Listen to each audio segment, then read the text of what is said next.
আমরা আন্তর্জাতিক সম্পর্ক বিশেষজ্ঞের বক্তব্য শুনছিলাম। বাংলাদেশের ছবিও আপনাদের সামনে আমরা লাগাতার তুলে ধরছি। সেখানে কি পরিস্থিতি, গতকালের ছবি যেমন, রাতের ছবি যেমন আপনারা দেখতে পাচ্ছেন, সেখানে বঙ্গবন্ধুর বাড়ি ভাঙার পর ঠিক কি উচ্ছ্বাস, কি ছবি ধরা পড়ছিল সেটা দেখতে পাচ্ছেন, এবং কিভাবে ধ্বংস করে দেওয়া হয়েছে সেই বাড়ি।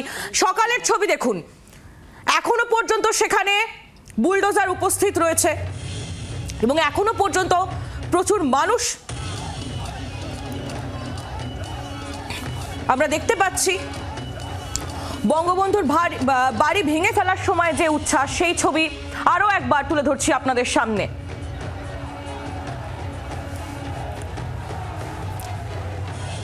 আমাদের প্রতিনিধি অয়ন ঘোষাল রয়েছেন আমাদের সঙ্গে সরাসরি বাংলাদেশ ডেপুটি হাই কমিশনের সামনে থেকে। অয়ন, বাংলাদেশের যে ছবি আমরা দেখছি, গত কয়েক মাস ধরে দেখছি, এবং সে দেখার যেন শেষ হচ্ছে না। যে ছবি সাম্প্রতিক সামনে এসেছে, আমরা দেখতে পাচ্ছি মুজিবুর রহমানের বাড়ি, তার স্মৃতি বিজড়িত বাড়ি, সেটাও একেবারে ভেঙে চুরমার করে দেওয়া হলো।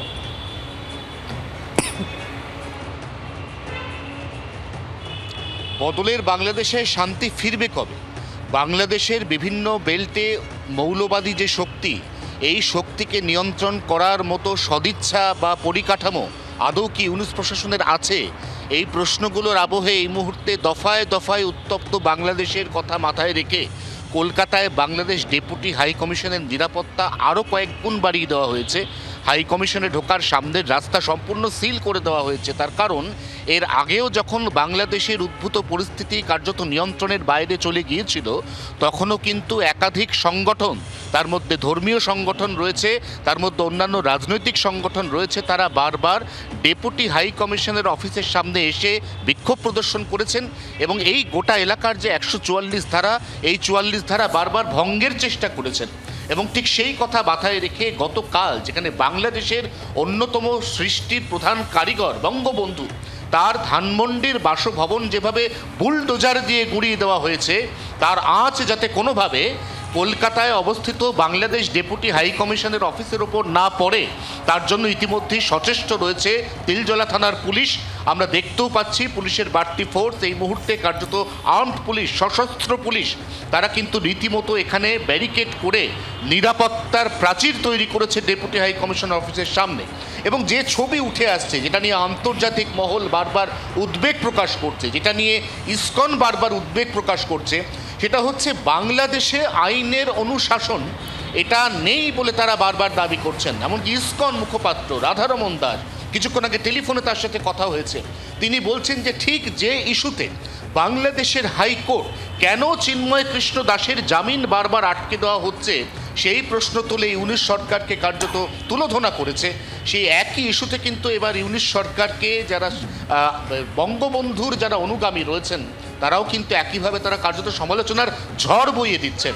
এবং ঠিক এই জায়গা থেকেই আবারও সব থেকে বড় প্রশ্ন, এটা হচ্ছে বাংলাদেশে শান্তি ফিরবে কবে? একটি পরিবর্তিত রাষ্ট্র, একটি পরিবর্তিত প্রশাসন, যে রাষ্ট্র বা প্রশাসনকে ঘিরে স্থানীয় মানুষের অনেক অনেক আশা ছিল হয়তো, কিন্তু সেই আশা পূরণ তো দূরস্থ। এই মুহূর্তে বাংলাদেশের যা অবস্থা, তাতে সেখানকার সাধারণ নাগরিক তারাও নিরাপত্তাহীনতায় ভুগছেন। কারণ বঙ্গবন্ধুর বাসভবন, সেটা যদি এইভাবে বুলডোজার দিয়ে উড়িয়ে দেওয়ার পর কার্যত উল্লাস প্রকাশ করা হয়, তাহলে সেক্ষেত্রে সাধারণ মানুষ, তাদেরও নিরাপত্তা নিয়ে একটা বড়সড় প্রশ্নচিহ্ন ওঠে। সে দেশের সংখ্যালঘু হিন্দু, তাদের নিরাপত্তা নিয়ে একটা বড়সড় প্রশ্ন ওঠে। আদিবাসী বাংলাদেশের যারা মূলত খ্রিস্টান বা বৌদ্ধ সম্প্রদায়, তাদের ওপর ঢাকার রাস্তায় বিশ্ববিদ্যালয় থেকে ঢিলছোড়া দূরত্বে কিভাবে লাঠির বাড়ি মেরে তাদেরকে রক্তাক্ত করা হয়েছিল, সেই ছবিও কিন্তু সামনে এসেছে দুবার। অর্থাৎ সব মিলিয়ে এই মুহূর্তে বাংলাদেশের উদ্ভূত পরিস্থিতি নিয়ে শেষ পর্যন্ত ইউনূস প্রশাসন কোনো কঠোর পদক্ষেপ আদৌ নিতে পারে কিনা, সেদিকেও কিন্তু সমস্ত আন্তর্জাতিক মহলের নজর থাকছে। একেবারেই অয়ন, তুমি আমাদের সঙ্গে থাকো। আপনাদের সামনে তুলে ধরছি বাংলাদেশের নৈরাজ্যের ছবি, যে ছবি আপনারা দেখতে পাচ্ছেন। বঙ্গবন্ধুর স্মৃতি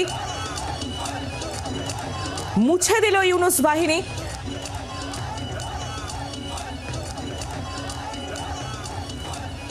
আরো একবার যাবো, অয়ন ঘোষাল আমাদের প্রতিনিধি রয়েছেন আমাদের সঙ্গে, অয়নের কাছে আরেকবার যাবো। অয়ন, যে কথাটা তুমি বারবার বলছিলে এবং যে প্রশ্নটা বারবার উঠে যাচ্ছে, যে সাধারণ মানুষ, বাংলাদেশের যারা সাধারণ নাগরিকরা রয়েছেন এবং সংখ্যালঘুরা রয়েছেন, তাদের যে নিরাপত্তা, সেটা সুনিশ্চিত করবে কে?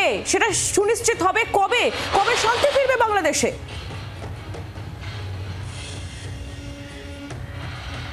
লাখ টাকার প্রশ্ন। এবং তার আগে একটা ছবি আবারও দেখাতে চাইবো যে কিছুক্ষণ আগে, কয়েক মুহূর্ত আগে বাংলাদেশ ডেপুটি হাই কমিশনে উপদূতাবাসের একটি গাড়ি ঢুকলো। সেই গাড়িও কিন্তু ঢুকলো একদম পুলিশের যে বেষ্টনী, সেই বেষ্টনী সরিয়ে, এবং তারপর সঙ্গে সঙ্গে আবারও এই জায়গাটাকে সিল করে দেওয়া হলো।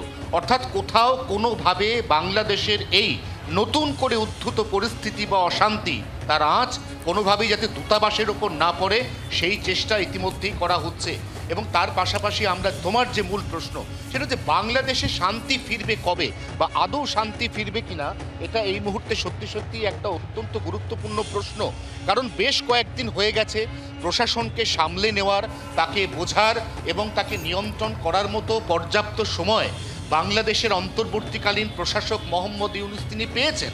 কিন্তু তারপরেও তার তরফ থেকে এখনো পর্যন্ত কি পদক্ষেপ, কি ব্যবস্থা, যেটা সংখ্যালঘু হিন্দুদের স্বার্থ রক্ষা, তাদের জীবন সম্পত্তি রক্ষার ব্যবস্থা, সেই ব্যবস্থায় তিনি কি পদক্ষেপ নিয়েছেন তার কোনো উত্তর পাওয়া যায়নি। বাংলাদেশের বিভিন্ন বেল্টে বা পয়েন্টে যারা মৌলবাদী, তাদের বারবার উত্থান ঘটছে, তারা বিভিন্ন অপ্রীতিকর ঘটনা ঘটাচ্ছেন, তারা আইন শৃঙ্খলাকে নিজের হাতে তুলে নিচ্ছেন, তাদের বিরুদ্ধে কি ব্যবস্থা তার কোনো সদুত্তর এখনো পর্যন্ত পাওয়া যায়নি। বাংলাদেশে একাধিকবার বিভিন্নভাবে সংখ্যালঘু, তার মধ্যে শুধু হিন্দু নয়, বৌদ্ধ আছেন, খ্রিস্টান আছেন, ছাত্র যুব সম্প্রদায়ের প্রতিনিধিরা আছেন, তাদের ওপর বারবার যে আক্রমণ, তার বিরুদ্ধেও বা কি ব্যবস্থা, তার সেই সমস্ত দিকেই আমাদের নজর থাকবে। বাংলার আওয়াজ, বাঙালির আবেগ, জি 24 ঘন্টা।